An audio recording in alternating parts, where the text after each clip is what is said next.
The Grim Reaper has feelings too. The first time I saw him, I really wanted to kill him. Unfortunately for me though, it wasn't his time yet, far from it actually. He was 29 and due to live until he was 93, quite old for a human. Of course, I'd been around since the dawn of time and 64 years was about a blink of an eye for me. Well, if I had eyes that is, but still. I knew these next 64 years would be agonizingly long, especially if Mother Time played another trick on me. I saw him first when I was in a nursing home in a place the humans called Arizona, but I still knew as the middle left corner of Pangea. Mother Time says I really should get with the times, but what can I say? I was an old-fashioned entity. Anyways, he was a nurse for this retirement home known as Resting Willow. I saw him when I was picking up a soul known as Louis Terrell after he had suffered his third and final heart attack. This beautiful human nurse, known as Andre Wright, tried and failed to fight against my grasp. Though no life could truly beat or escape me, I found it kind of cute how hard humans tried sometimes, so every now and again, I let them win a battle or two, but I always won the war. Louis Terrell was ready to go, though. He greeted me politely and told me that he was rather tired of being trapped in his ailing body. I tucked his soul in the folds of my cloak, letting him join his friends and family that all were taken by me much sooner than he was. I felt his soul jiggle with happiness, gave me that nice warm buzz. Although Andre was physically beautiful with his midnight eyes and square jaw and smooth dark skin, I fell in love with his soul. I could see everyone's souls, hence how I knew when everyone was supposed to die. His soul was a bright purple color, with a golden center. Some of the purple aura was spotted with holes with suffering, as most of the souls I collected were. But what made his soul particularly remarkable and gorgeous, was the way his golden center shone through with such brightness that the holes were completely filled with its light. At first sight, I knew that I was a goner. Unlike most of the other staff at this retirement home, Andre tried desperately to take Louis' soul away from me, trying to jumpstart the man's heart with his hands. I could see no familial or friendship ties between this man once known as Louis and Andre, which made it all the stranger that he was trying to fight me with such ferocity. Death. You cannot have this man, Andre whispered under his breath.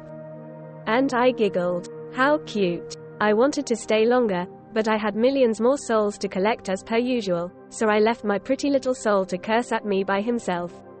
I didn't see Andre again until a few months later. I came to pluck another soul from its withered casings. This time, it was from a woman named Gertrude West. Her soul left me with a bitter feeling, and she fought and clawed against me with all of her soul's might. Even though she was only a human, her soul was pretty strong. The stubborn ones always were. Again, there was Andre, beautiful as ever, still trying to revive what I have already taken. And again, he whispered to me, "Death, get your stinking claws off of this woman." His words caused me to wince. I took a closer look at his soul. There really were a lot of holes, and it seemed that I had caused quite a few of them, though I didn't remember seeing him before. He must not have been around when I came for his loved ones, but that didn't mean that he didn't feel my mark. Perhaps that was why he used my name in such a familiar way. Since the dawn of creation, I've only felt bad about my work a human handful of times. Usually it was when I killed a particularly good soul or that one time that I had to wipe out all of the dinosaurs. I really did miss dinosaurs. But this time, I felt a bit guilty. I didn't mean to cause my beloved so much suffering, but didn't he see that it was necessary? Didn't he see how gorgeous that overcoming that suffering has made him?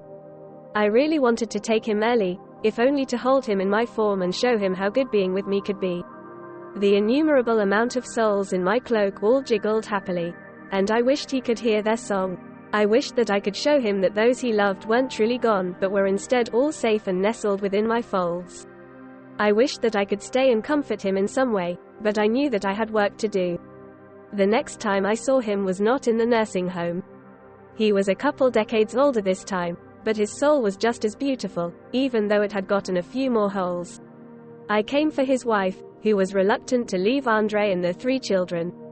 I didn't blame her, and I also envied her.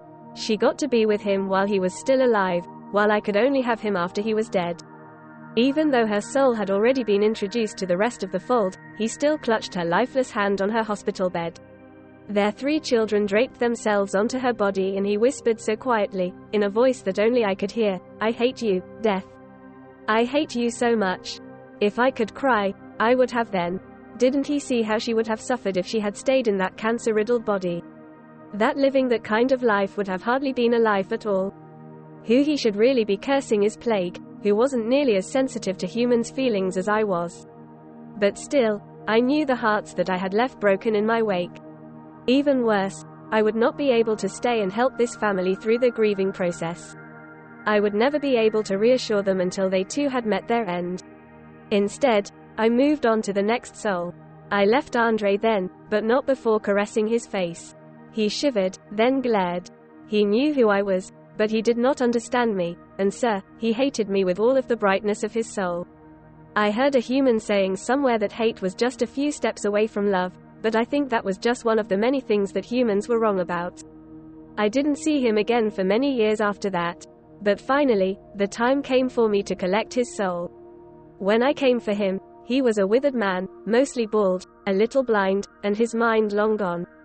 His soul had many, many holes in it, some bigger than others, but they all shined with the same golden light that emanated from within. Age had made him more beautiful than ever. When entered his hospice room, he noticed me right away. His 3 children, now fully grown and then some, thought that it was his dementia that made him say, "So, we finally meet, you bastard." Unfortunately, his last words alive would be a curse to me. Gently, I finally took him in my grasp. He jiggled, not because of me, but because he could already sense his long-lost wife within me. I let him go to her. And although he was now a part of me, I knew that he would never truly be mine.